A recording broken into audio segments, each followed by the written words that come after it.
Hello, good morning. কেমন আছো সকলে? আশা করি সবাই খুব ভালো আছো।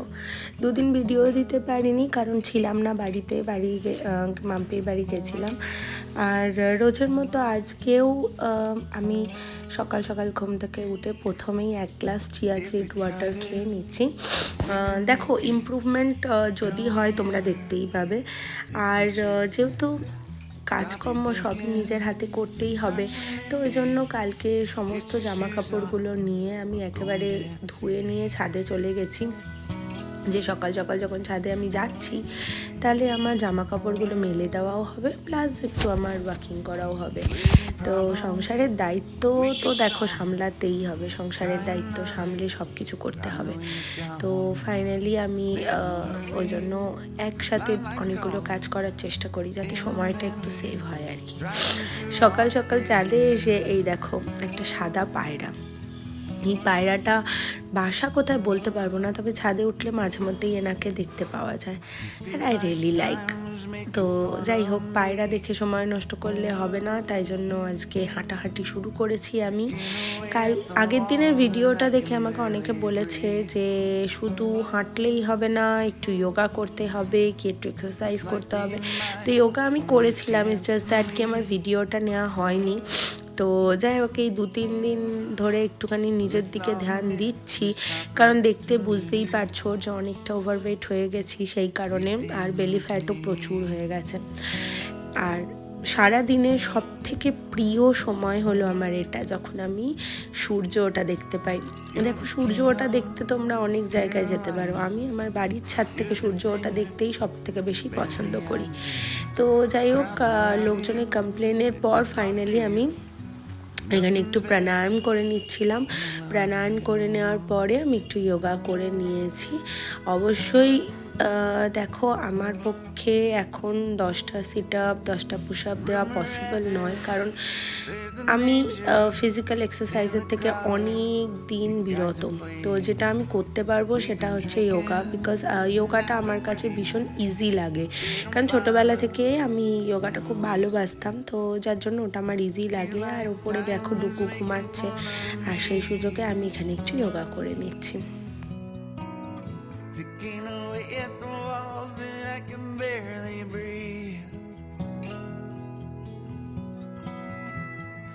বরাবর শুনে এসেছি সকালে উঠে গান প্র্যাকটিস করলে নাকি গানের গলা ভালো থাকে।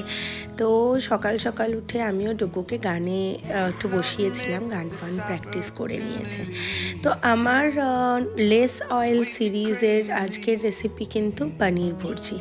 আজকে পনির ভুর্জিটা একটু অন্যরকমভাবে করব। তো আমি একটা জানো তো ইউটিউবে দেখছিলাম যে একেবারে লেস নো অয়েল রান্না করলে সেটাতে কি হয়, শরীরে ফ্যাটটা যায় না, আর কিছু গুড ফ্যাটও কনজিউম করাটা খুব দরকার। তো সেক্ষেত্রে আমরা আমন্ড খেতে পারি বা ঘি খেতে পারি। সারা দিনে একটা অ্যাডাল্ট 1 চামচ মতো ঘি অবশ্যই খেতে পারে। তো সেই জন্য এখানে আমি একটা ছোট্ট টেবিল স্পুনের হাফ স্পুন ঘি দিয়ে নিয়েছি কড়াইতে প্রথমে।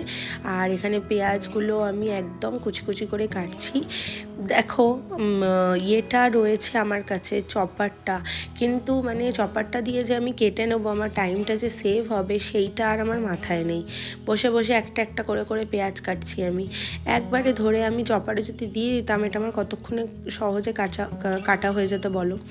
যাই হোক, এখন দিইনি আর বলে লাভ নেই। তো এখানে আমি ফ্রাইং প্যানের মধ্যে ঘি গরম করে একটু একটা কাঁচা লঙ্কা, একটা পেঁয়াজ, একটা টমেটো আর হাফ একটুখানি ক্যাপসিকাম দিয়ে এই ফ্রাইং প্যানের মধ্যে এইগুলোকে সুন্দর করে একটু ভেজে নেব। তার মধ্যে দিয়ে দেবো নুন দেওয়া হয়ে গেলে এটা যখন মোটামুটি একটু ভাজা ভাজা হয়ে যাবে, আজকে আমি একটু অন্য প্রসেসে পনির ভুর্জিটা করেছিলাম।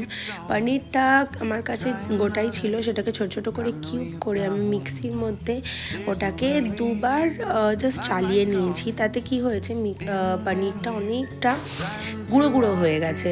আর ওই গুঁড়ো পনিরগুলো দেওয়াতে মিক্সি থেকে বার করে দেখো, তোমরা দেখতে পাচ্ছ এই গুঁড়োটা যখন দিয়েছি, এটার থেকে যে পনির থেকে যে ফ্যাটটা রিলিজ করেছে তাতে এটা খেতে অসাধারণ হয়েছে, এক কথায় অসাধারণ। আর পনির ভুজির সাথে আমার মেনলি রুটি পরোটাই ভালো লাগে, মানে পরোটাটাই ভালো লাগে। বাট এখন যেহেতু আমি তেলটা একটু কন্ট্রোল করছি, তো সেক্ষেত্রে পরোটা করিনি। এর সঙ্গে আমি রাতের ডিনারে রুটি বানিয়েছিলাম, আর ওপর থেকে একটু ধনেপাতা ছড়িয়ে দিয়ে ব্যাস এটাকে সাইড করে দেবো। সাথে বানিয়ে নিচ্ছি একটু রুটি। তো দেখো খুব কমই বানাই আমি বাড়িতে, বিকজ আমার ভালো লাগে না। অর্জুন থাকলে একটু বানানো হয়, কারণ ও রুটিটা খেতে একটু পছন্দ করে, তো ওর জন্যই বানাই। কিন্তু ও যেহেতু নেই, তাই জন্য আমি আর আমার জন্য আর বানাই না। বাট টুকুটা রয়েছে, তাই ওর জন্য আজকে বানালাম। আর একটা জিনিস তোমাদের সাথে শেয়ার করি, যখন আমি বিয়ে করে এসেছিলাম এই বাড়িতে, তখন আমাকে একজন আমার শ্বশুরবাড়ির মধ্যে থেকে, মানে একটু দূরের রিলেটিভ বলেছিল, বৌমা রুটি কিন্তু গোল হচ্ছে না। তো আমি বললাম, রুটি তো রুটিই হচ্ছে না আন্টি, রুটি তো পাঁপড় ভাজা হয়ে গেছে। তো আমি জানি আমি রুটি গোল করতে পারি না, বাট কি করে একটা ভালো মানুষ হতে হয় সেই দিকে ধ্যান দেওয়াটা আমার মনে হয় একটু বেশি দরকার। রাদার কি তুমি রুটি গোল করতে পারছো না, কি তুমি কি করছো, এগুলো সেকেন্ডারি অপশন, খেতে পারলেই হলো, এটা আমার মনে হয়। তো যাই হোক, এইসব গুজবে কান না দিয়ে আজকের মতো ভিডিও আমি এখানেই শেষ করছি।